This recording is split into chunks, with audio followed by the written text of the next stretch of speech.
Deuxième interview après 25 minutes, oui, avec les candidats de cette circonscription. On ne parle pas de circonscription, on parle de canton qui s'appelle exactement, c'était vous qui saviez le nom? Les Marches du Sud Quercy. Oui, si on peut résumer par Albenque, Limogne, Concotz. Donc les remplaçants, on ne parle pas de suppléants au niveau du département, on parle de remplaçants. Donc vous êtes deux, vous allez vous présenter également. Marty Fabrice. Mireille Bourrière. Donc vous avez également écouté ce qu'on dit les deux titulaires. Vous avez des choses déjà à réagir. Vous n'êtes pas d'accord, par exemple, sur quelques points. J'ai cru comprendre que vous aviez le droit, dans un quatuor, de ne pas être d'accord avec les binômes candidats. Non, c'est pas qu'on n'est pas d'accord, c'est que... Votre petite voix discordante. Nous, on est plus dans nos villages directement, quoi. C'est-à-dire que quand on regarde nos villages, on voit personne. Alors que ça serait bien de voir les gens. Pourquoi? Parce qu'il n'y a plus rien. Ce n'est quand même pas des cités dortoirs. Si. Vous avez l'impression que le Lot devient... Vous voyez, si on installait les commerces, si on voulait les aider à s'installer dans les communes, que ce soit des commerces fixes ou qui seraient mal à l'école, ça reste un commerce. Et un commerce, ça crée l'animation, ça crée la vie. Et ça manque de vie dans nos villages. À part en été. Le tour du Lot, et vous allez voir, on se pose et il n'y a personne. Moi, j'ai vécu une époque où il y avait des commerces dans les villages et ça crée la vie. Les gens y vivent, il y a des enfants, on retire les écoles, on devrait les maintenir, aider à maintenir les écoles, aider à maintenir des commerces locaux. Et on crée la vie. Les transports en commun pour les personnes âgées, comme pour les plus jeunes. Après, on se dit, mais ils font que des conneries. Mais ils ne peuvent rien faire, ils sont coincés dans leur campagne. Donc finalement, les jeunes s'en vont, ça continue? Ils restent et ils font des conneries. Parce qu'ils sont coincés. Donc vous avez une solution, parce que finalement c'est un problème national, parce que vous évoquez. Quand on parle de cité dortoir, c'est vrai qu'on a plutôt l'impression de communes proches des grandes mégapoles. Mais pour vous, les petites communes du département ont également ce drame? Oui, ils ont autre chose que les cités dortoirs en fait. Il y a des gens qui vivent là et qui ont besoin de ne pas se sentir oubliés, tout simplement. C'est-à-dire que quand on supprime la communication, c'est-à-dire le déplacement, tout simplement, on isole les gens, tout simplement, de la grande ville, des choses qu'ils ont besoin. Et au final, eh bien, ils se renferment sur eux-mêmes, ils n'ont plus trop de solutions. C'est déjà un monde bordélique. Alors si en plus on les enferme chez eux, eh bien, ils font des conneries. Et on ne peut pas leur reprocher parce qu'il n'y a rien derrière.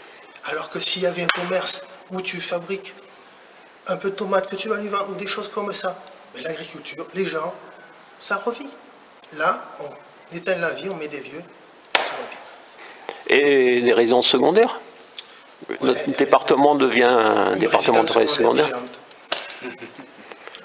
Donc vous êtes, je pourrais presque dire, encore plus défaitiste que... Non, nous on propose de refaire vivre ces résidences qui sont en train de... ces villages qui sont pour moi en train de mourir. On propose de intégrer justement des commerces, la vie à l'intérieur, les commerces, s'occuper des gens. Si il y a des gens à s'occuper, il y a de l'emploi derrière. Et remettre des commerces ambulants. Remettre des commerces ambulants, des écoles qu'on supprime, il faut aller l'été à... Et vous pensez qu'on pourrait réouvrir des écoles dans les campagnes? Ouais, alors que la dynamique depuis 50 ans, c'est le contraire. Oui, on n'est même plus depuis 30 ans, là. On peut parler depuis 50 ans. On va vous présenter tous les enfants qu'il y a dans les villages, qu'on ne voit pas. Donc on amène à Perpète, la maman est obligée de partir à Perpète pour emmener son gosse à la mère qu'elle va faire revenir là, encore des allers-retours pour les gens, pour rien, alors qu'il y avait une école sur place qu'on aurait pu maintenir parce qu'il y a quand même assez de gosses. Il n'y a pas que des papis dans nos campagnes, il y a des jeunes avec des enfants et qui veulent vivre. Ces jeunes sont appelés à consommer. Donc les commerces, je le vois très bien aussi. Ça s'allie très bien à tout ça. Mais en 2021, vous n'avez pas l'impression que c'est trop tard?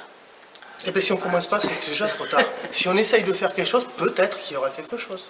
François Mitterrand voulait changer la vie en 81.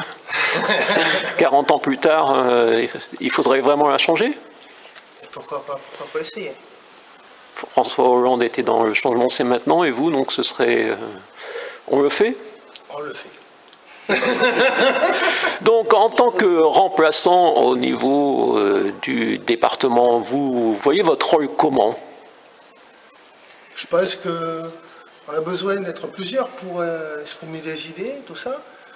Moi, en tant que remplaçant, j'apprends.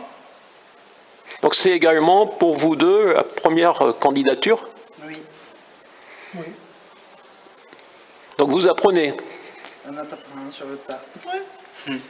Donc il y a combien de temps que vous avez... Piano, on va ça, non? Comment? Qui va piano, on va ça, non?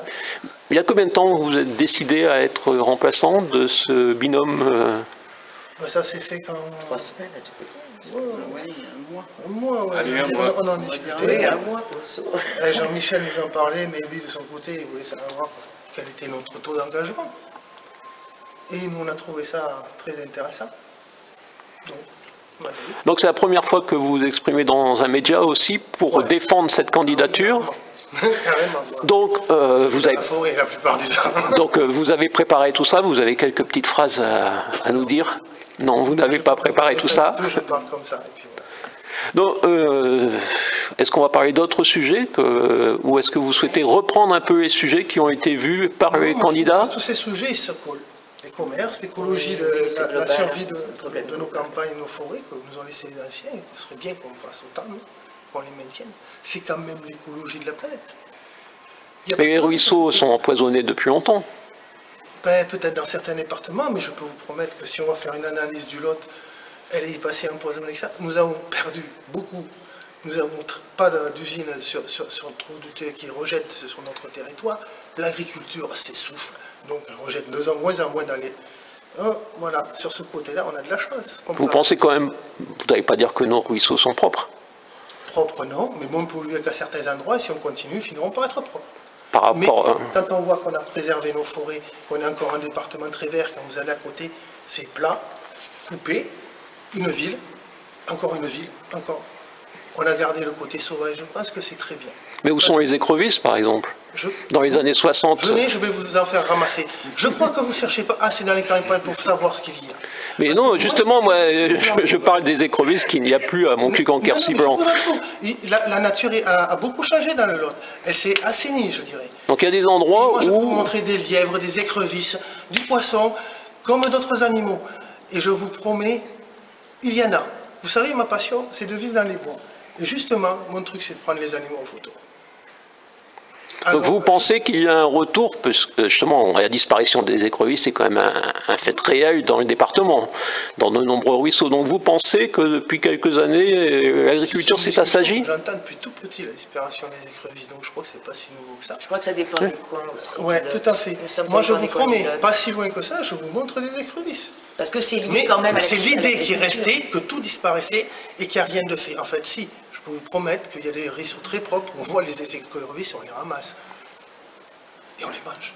Donc il y a encore des ruisseaux très propres. Oui, mais on ne le dit pas à tout le monde. Ce qui fait que beaucoup de gens ont arrêté de ramasser les écrevisses. Et voilà comment ils s'est sauvé. Voilà, donc en plus on a droit à un secret. Il y a encore des écrevisses dans le département, mais c'est pour les initiés. Donc, vous avez d'autres scoops à nous donner, Non, je à part pense, les écrevisses?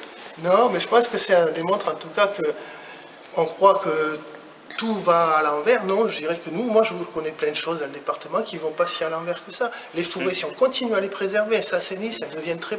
Si on a encore de la forêt, c'est qu'on n'a pas tout pollué. Je connais des apiculteurs qui mettent s'ils mettent leur truc, c'est que c'est pas pollué. Ils ne veulent pas les mettre à côté d'un champ de tournesol. Il y a sûrement une raison. C'est tout ce qu'on y balance dedans. Alors qu'ils viennent se foutre les abeilles dans la forêt parce qu'ils savent que dans le coin, vu l'extermination de l'agriculture chez nous, Oui, c'est ça, le problème est là. C'est-à-dire que c'est il n'y a plus beaucoup de risques à ce niveau-là. Parce qu'on va dans un village, chez le mien, il n'y a plus d'agriculteurs. Le village d'à côté, il va rester un. Donc oui, maintenant les agriculteurs c'est au minimum 100 hectares et parfois Mais c'est jusqu'à pas 1000 ça ou du tout. 2000 Le hectares. problème, c'est que chez nous, Dans ils nos n'ont pas communes, c'est autant que impossible. ça en plus. C'est C'est impossible. vraiment parcellé, les trucs, et nous n'avons pas des... Et petit à petit, ça se perd. On ne peut pas dire qu'on est débordé d'agriculteurs. Donc, on a une nature très propre. Donc finalement, la nature, à certains endroits, revit grâce à la disparition des agriculteurs. Non, grâce Bah, un peu, à la oui. disparition de la chimie. Parce Oui, que les voilà. agriculteurs, s'ils cultivaient, et ils ne seraient pas contre si on leur prend leurs produits, de cultiver plus sainement, ils ne sont pas contre. Maintenant, ils sont comme tout le monde, il faut qu'ils vivent, il faut qu'ils rentrent un salaire. Donc ils vont vendre là où ils rentrent un salaire. Donc le département, vous direz qu'il soutient déjà le bio. Pas suffisamment. Je pense pas qu'il faut suffisamment. inciter à le fabriquer. Le soutenir, c'est joli, mais qui c'est qui le fait? D'où il vient? Moi, je dis que si c'est fait localement, les gens ne vont pas vouloir s'empoisonner entre eux.